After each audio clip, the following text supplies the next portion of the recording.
the modern maker needs to design an instrument which is always evolving, because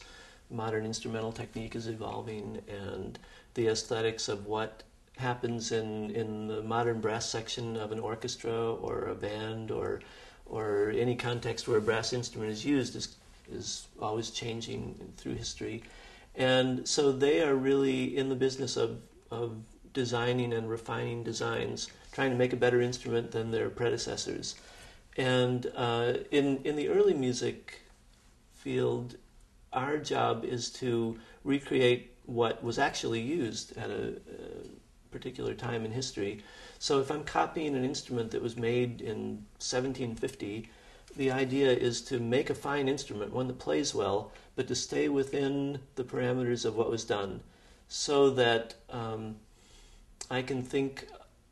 about copying an instrument exactly and then taking that design and doing things that an instrument maker of that time would have done, so that it would still be a perfectly recognizable instrument to the players and listeners and instrument makers of the time, but it's still an instrument that plays well. So I have to decide what sort of alterations I can make and what I really can't make, because if I want it to play,